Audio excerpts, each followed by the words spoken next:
You're listening to Later with Mo Kelly on demand from KFI AM 640. It is Tech Thursday, so that means that Marsha Collier joins us in studio. Marsha, you look radiant. It's always good to see you. How are you? Oh, I'm fine. I work alone. I don't catch colds, so. Well, that's not bad. I remember having a discussion with you about the Apple Vision Pro. You were in here tonight when we had a friend who works in tech. He has his own video virtual reality production company, Adam Contras, and we all got a chance to check out the Apple Vision Pro. We remember that it was very heavy, clunky, and none of us thought that it was going to be a mover or shaker in the world of tech. What has happened since that time? Well, first of all, Apple figured they were going to sell 800,000 of these in a year. Really? That was their target. I wonder who said that. And if you remember, I do believe that Adam returned his. Yes, he did. Yeah, he did. As of July 12th, they've only sold 300,000. And there's no numbers on that return policy as to how many have been returned. But they're very disappointed about it, and they're just disappointed. You know, I personally wonder, is this something people really need to spend $3,500 on? Well, here's always been the problem for me and Apple with their proprietary technology. It's not in an ecosystem, by and large, where there was enough software, enough apps for people to use. It didn't play well with any other virtual reality technology which was out there. And so I thought it had limited appeal. That has now been borne out. But also, sometimes great technology, and I'm not saying it was great, but it doesn't matter how great technology can be. Groundbreaking. Yeah. It doesn't always connect with people. Well, the thing is, none of the developers obviously were excited enough to do apps for it. And that was one of the problems. How much could you do with it? Very little, from what I could tell, and what people had told me. Exactly. And I don't know how this is going to affect their stock or anything else, but they're saying they're going to make a lot less of them in 2025, and they're going to have a price of $2,000, and it will ditch the Vision Pro's faster processor, and it'll have more premium build materials. I was talking with a friend earlier today, and they were remembering the fight between VHS and Beta, and it got me thinking about this. Beta was the superior video delivery system as far as picture clarity and technology. Absolutely. Sony rocked. I had a Sony Betamax. But VHS was the more pervasive and available technology to a certain point where movie studios were only creating the video content for VHS and Beta fell off the scene. I think this might be something similar where the Vision Pro might be a superior product, but there's limited apps for it. Well, you know, basic marketing 101. The first thing I have to do when I write a book is I have to put a little paragraph about marketing in the proposal. And if there isn't a big enough market for it, Apple has to do something new because they have their people in the iPhone universe. There are people who go back and forth between Android and Apple, but Apple is no longer the exclusive, elegant device that was yards and yards ahead of anything else, as they claimed in the day. I'm not saying if they were or not, but hey, I love my iPod. I traveled with it all the time. It was a great product. So they're looking for something else. And you know what? That's because Wall Street, because stockholders. And that's where, in my view, companies lose their vision. Beyond losing vision, I think a fair assessment, or I think a non-tech genius could have realized, hey, this is a really expensive piece of technology which doesn't have a lot of utility. In other words, few apps, and it's only going to be attractive to a very small niche segment of the tech buying public. I think anybody could have realized that. Well, you could realize it because there used to be another device, and I don't remember who made it, but it looked exactly, well, not exactly like, and you would put your phone inside of it to make it work. It was a headset. Now that is a much less expensive solution, and you don't see them making that anymore either. I remember you had talked about how you had used Google Glass for your wedding. Yeah. I thought that was a superior piece of technology, but it didn't catch on. Sometimes it can be great. Too early. Yes. It was just way too early. I mean, people were calling people glass holes and all kinds of things because they hadn't seen stuff like that before. Do you remember? I can't remember what it was called, but IBM had a similar piece of technology that never got to the consumer market, but they even had commercials for some guy sitting on the bench using what seemed to be an early version of what would be Google Glass. It never caught on. Okay, we can go all the way back to the original cell phone. Remember that giant block? Oh. Hey, I got a cell phone. Yeah, I think it was Motorola. It was Yes. about the size of A shoebox. Shoebox, yes. Yeah, it was a shoebox. Easy. And oftentimes, technology early adopters are not the ones who benefit most from it. You can think of any, like Motorola, obviously with phones, they're not the industry leader anymore, and they haven't been for quite some time. You can go back to like Magellan GPS. They're not the industry leader. Not exactly. No, but Google Glass isn't dead. There are new versions, and they're made for different industries. For example, you have a new guy working on a car line, manufacturing cars. He forgets exactly what to do. You flip on the Google Glass, and it shows the engine and what goes where, and it instructs them. I tried them on the industrial versions. Made a lot of sense. Well, there is your utility. It had an audience there, but not the wider consumer market. Exactly. But then again, even for its time, it was 50. I was one of the people. I was invited and I paid $1,500. I don't know what I was thinking, but I got to go to Google headquarters. No. But, no, $3,500 is just too much to come out with in last year's economy when things were just starting to slide and people were looking at a brand new iPhone. They realized they came out with it with lots of other products. Now you got to target what you're going to sell the customer and what you want to sell a lot of. And people have to make a decision. Am I going to buy this now $1,000 phone? Or you're asking me to buy the $1,000 phone and the $3,000 Apple Vision Pro? People are going to have to make a decision because they know that a new version is going to come out next year. Speaking of, I know you wear a health fitness ring. Or wrist, Pixel Watch. No, I don't wear an Aura. This is just a silicone ring. Okay. It looks like one. But anyway, the new version has to be resized. You are forced to buy a new one. Oh, hell.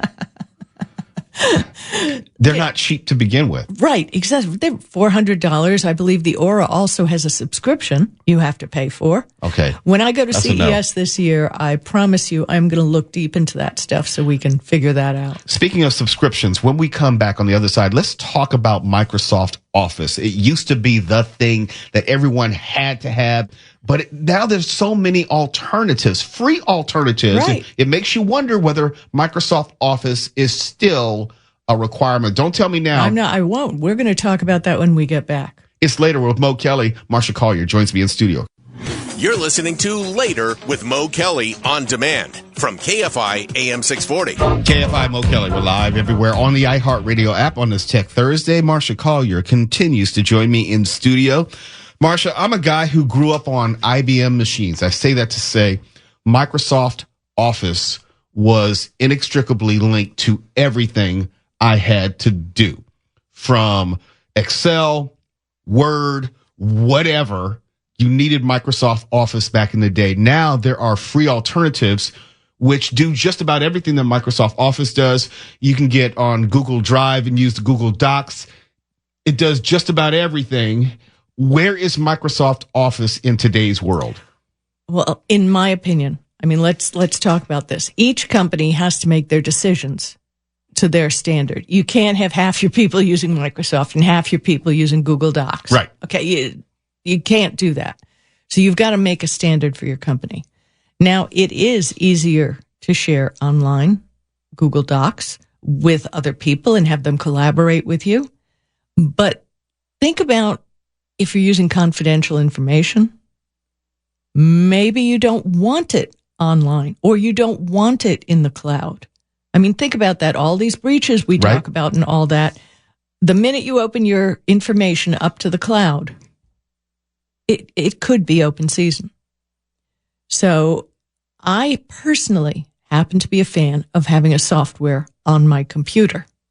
If I choose to share something online, I do, but I rarely use Google Docs unless I'm collaborating with somebody else. All right, let me play the other side of that. Well, what happens if you get the blue screen of death, or there's something which happens to your local drive and you need to get that file, or you just happen to be off site and you can't get access to some of your most important information, which may be in a document on your local drive? Then I would absolutely recommend that you use something like Microsoft 365 or Google Docs. But I back up my work every day. What about then, because we talk about Microsoft Office, that also includes OneDrive, which is their cloud drive, which is on just about every Microsoft machine. Well, and Google Docs gives you 15 gigs because you have Google Photos. You have 15 gigs free of storage. Or Google One with like 100.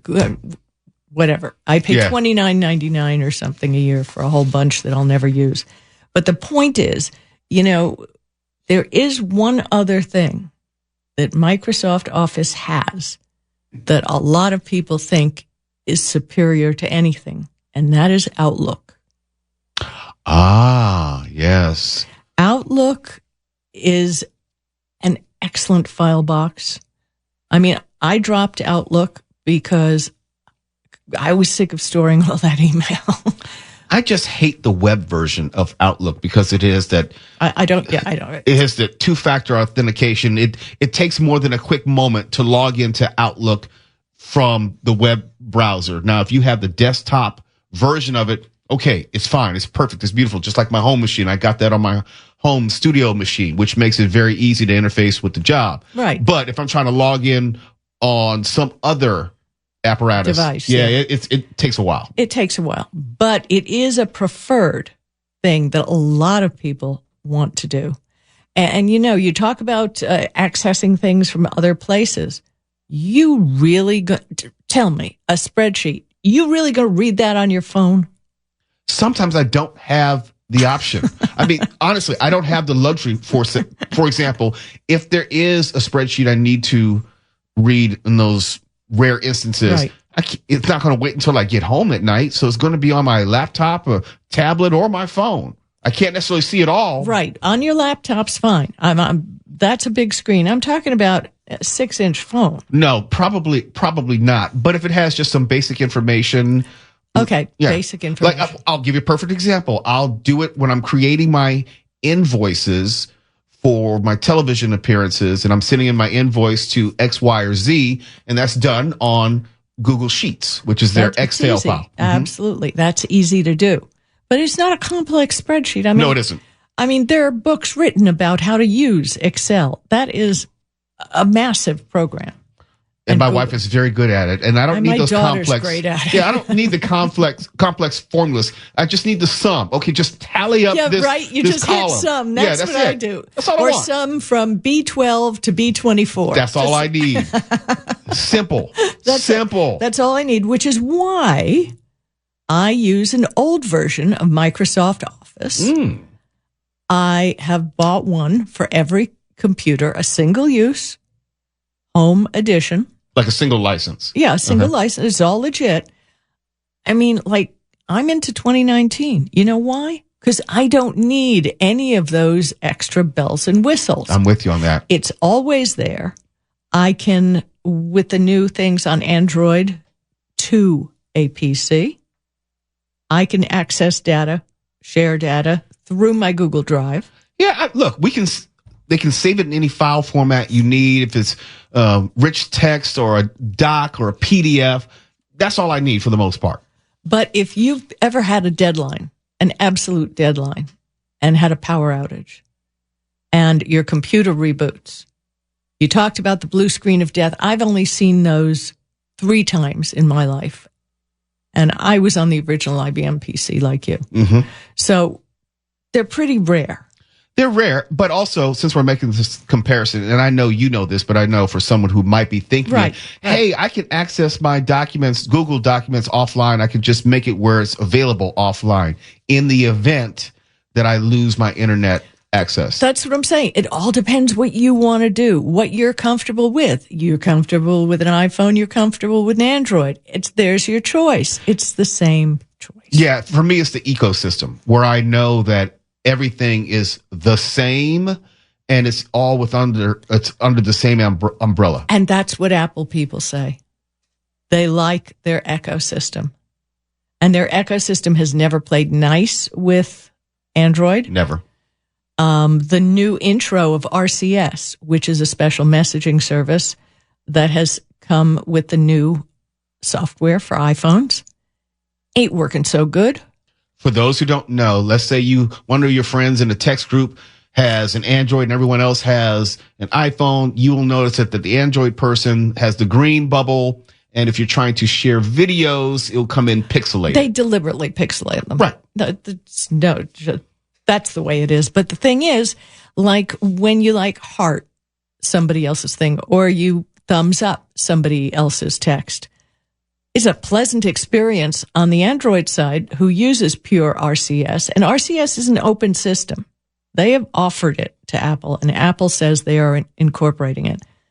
But from what I see on the other end, it ain't happening. So let's get back to the story real quick. Now it has been announced that Microsoft has figured out you probably want your single-use copy. And you can buy it on Microsoft's website or on Amazon. No subscription required. Microsoft Office 2024.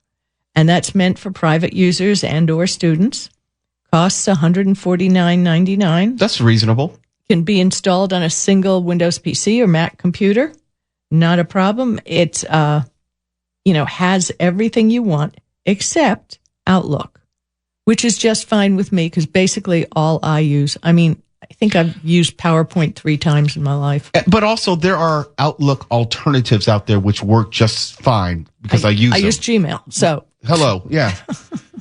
I have folders in Gmail. So if you want for $99.99. Oh, excuse me. $149?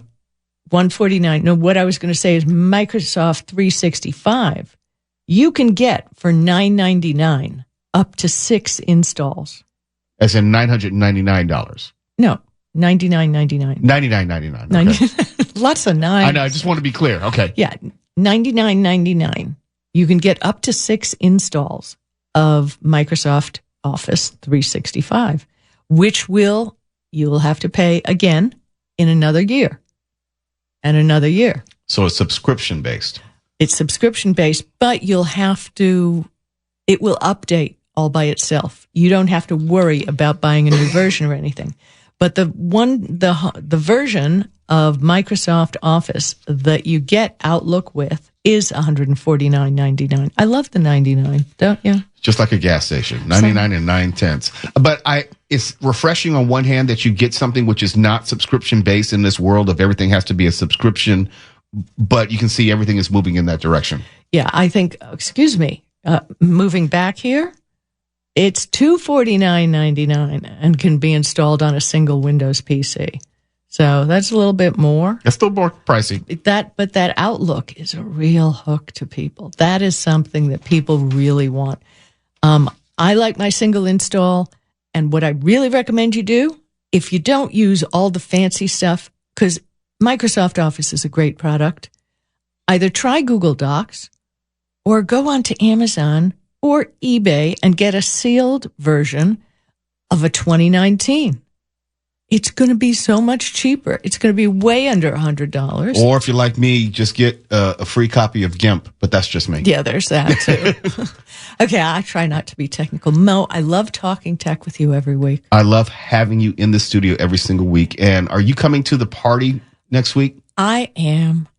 Do you have your costume ready? Yes, and I'm not telling what it is. I was told by several people that what my choice had been was inappropriate. So I had to make a different choice. Okay, look, that's between you and those individuals. So It wasn't my husband. He liked it. I'm definitely going to leave that alone now. But we will see you next week at the Later with Mo Kelly pre-Halloween soiree. We'll be there with Bells and whistles. I'll see you soon. It's Later with Mo Kelly. KFI AM 640 live everywhere on the iHeartRadio app. You're listening to Later with Mo Kelly on demand from KFI AM 640. And social media goes without saying, but I'll say it anyway. Social media has changed every facet of our lives. And we happen upon new situations because of social media. And we couldn't have foreseen them happening. Stefan, do you have any friends who share a social media account? Boyfriend, girlfriend, husband, wife? Oh, who share them? Yes. Oof. Not since like 7 years ago. It's rare, right? Yeah. Mark, do you know of anyone, a couple, who may share an account? Like I have some friends, husband and wife. I don't want to use their names. Let's say Alice and John.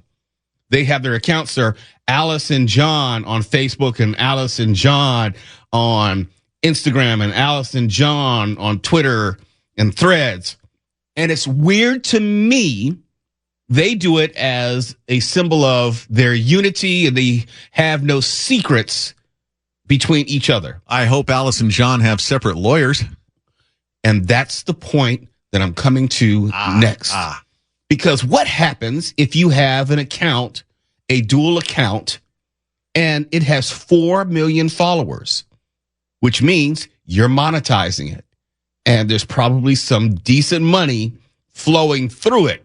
And for whatever reason, to use the Alice and John example, Alice and John get a divorce. Who gets the account?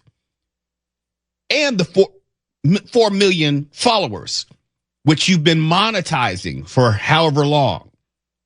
How do you separate that in a divorce?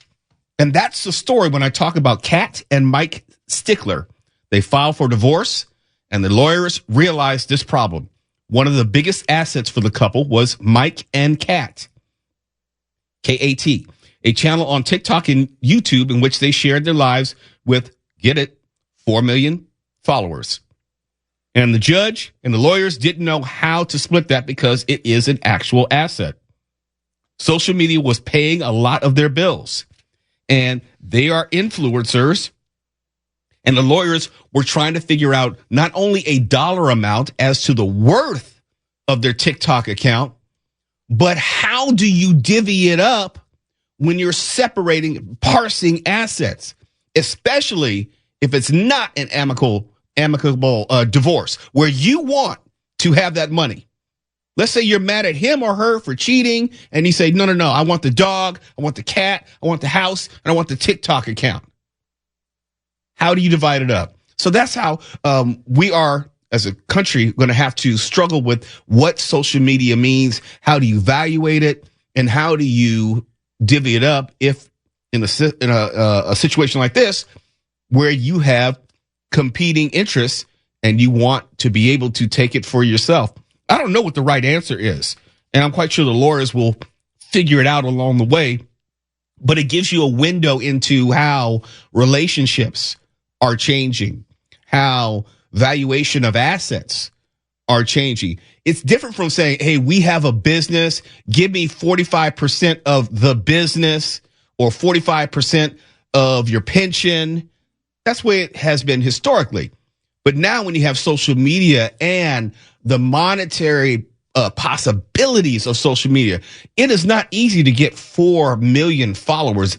Very, very few people get 4 million followers on any of these social media platforms. And also you can monetize that in perpetuity.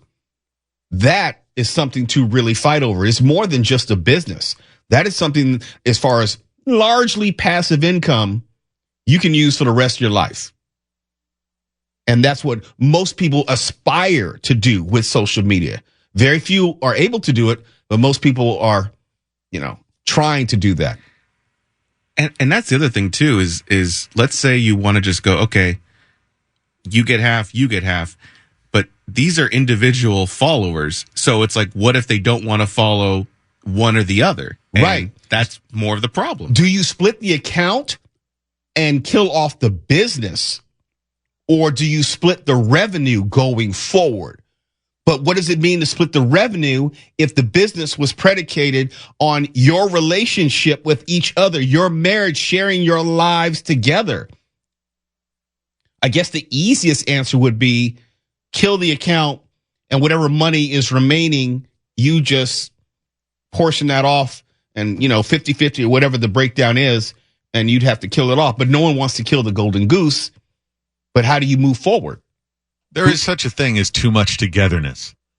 Oh, I firmly believe that. I don't know about you and your beloved wife, but suggestions at home that I team up on assorted projects with the long-suffering one, I care about her too much to ever have her working with me on anything.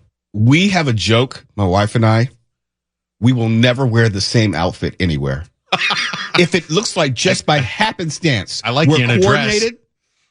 No, not even color coordinated. No, it's just not something we'll do. Now we will be color complementary.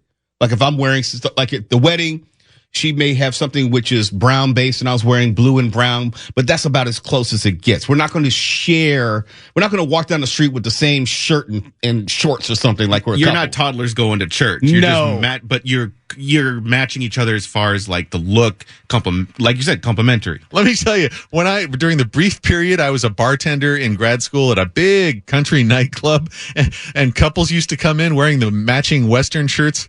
My God, I want to see you do that with your wife. It will never happen. I want it so bad. You can keep on wanting it and you'll never see it because we've made a conscious decision. We've had this discussion that we will never do that ever, because we like to have our individual identities on some level. My wife doesn't do social media, and the time that she does social media, we weren't going to share anything. Nothing. She doesn't even want me around her phone. She doesn't want me around anything. Yeah, it seems like working with your significant other is just a recipe for doom and divorce and whatever happened in that War of the Roses movie. Look, I like being able to, let's say, work opposite my wife. She usually gets up at 5:30 in the morning. She's out of the house by 7 a.m. and I'm not leaving for work until 2:30, 3 o'clock. She may not get home until 8 o'clock. When I get home, she's already asleep, and we'll catch up on the weekend. Yeah, we have similar lives in that respect. But it works for us, so it's not like we feel that we have to marry, pun intended, our lives every step of the way. Not saying that we're looking to get divorced, and so it makes it easier for the divorce. I just think that there's something to be said for having a degree of separation. Folks, couples, spouses who have the same social media, they share a social media account outside of for business reasons, and even that seems problematic.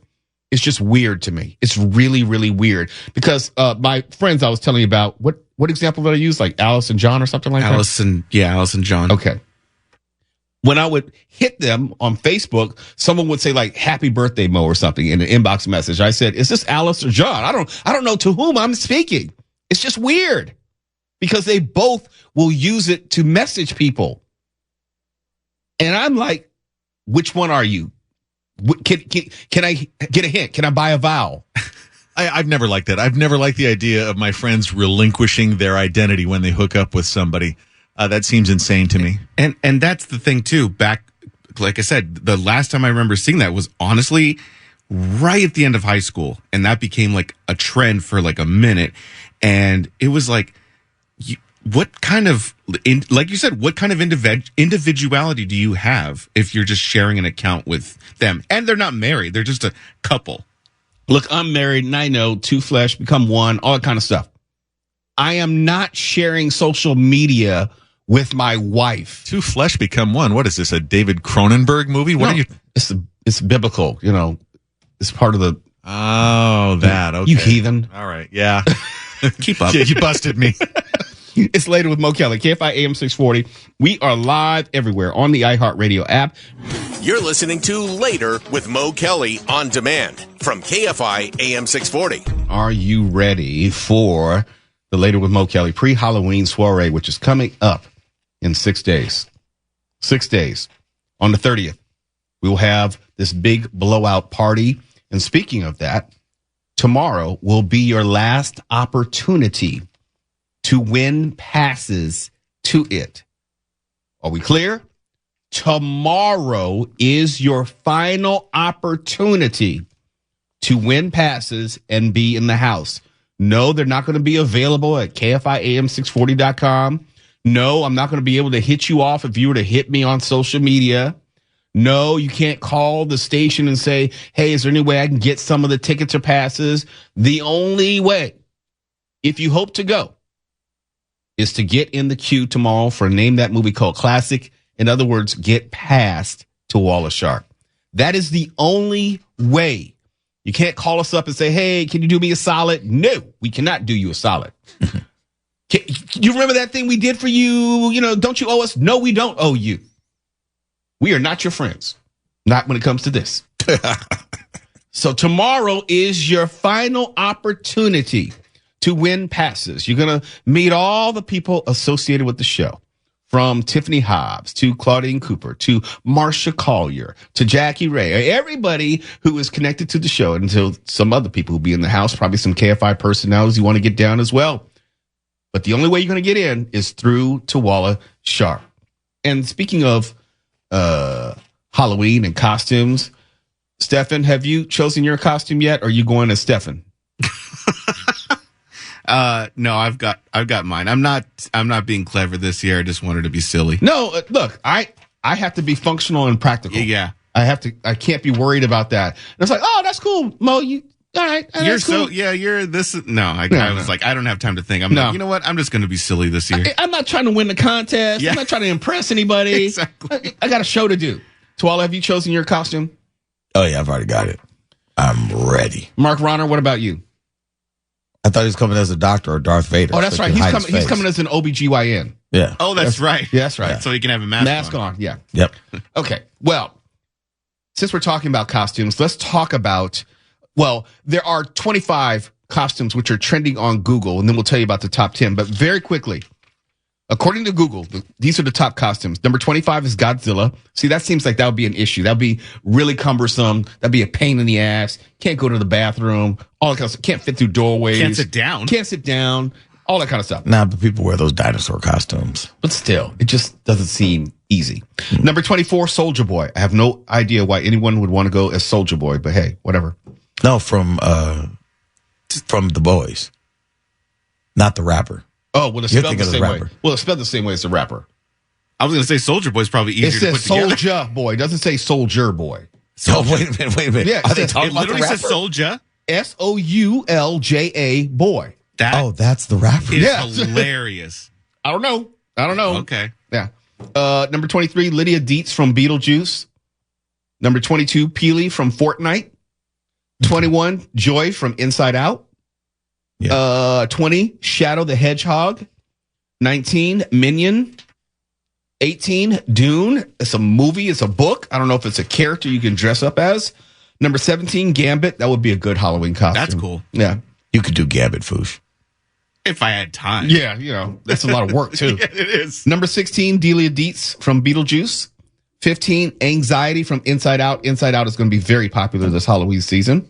Number 14, of course, Wolverine. You know, Deadpool and Wolverine. You're going to see claws everywhere. 13, Disgust from Inside Out. 12, Anger from Inside Out. Number 11, a Chipotle burrito. What? Well, look, I'm just reading it. Someone has to come as a McDonald's quarter pounder with a sign saying like E. coli on the side. Or maybe don't eat. Right. Someone has to. I give great credit for those who can weave in contemporary news into their costumes. Or someone has a burger and then someone dying, like a husband and wife couple. See, that's way too much damn effort. That's a lot of work. You gonna Look. have someone on a gurney and a burger? No, look, someone who looks as if they got like vomit on their mouth and they're dying. They got The E. coli, the foaming, yeah. And then someone has a burger. All right. Number 10, Lady Deadpool. Yeah, of course. Yeah. Oh, yeah. Number 9, Sabrina Carpenter. Easy. Yeah. Number 8, Doctor Doom. Yeah. Yeah, Okay. popular right now. Number 7, Red from Descendants. Don't know that one. That's easy. My daughter loves that film. Number 6, Envy from Inside Out. Yeah. All the characters. Yeah. Number 5, don't know this one, so if I mess it up, oh well. Pomni from The Amazing Digital Circus. Sure. Yeah, right. Oh, wow. Okay. Number 4, Dolores from Beetlejuice. Number 3, Cat Nap. And number 2, I thought about this for all of 3 seconds, and I said everybody and their mama is going to be this person. Raygun from the Olympics. Oh, The break yeah. dancer. You know, it's a simple costume, which means that everyone's going to do it. And number 1, as far as the most Googled Halloween costume.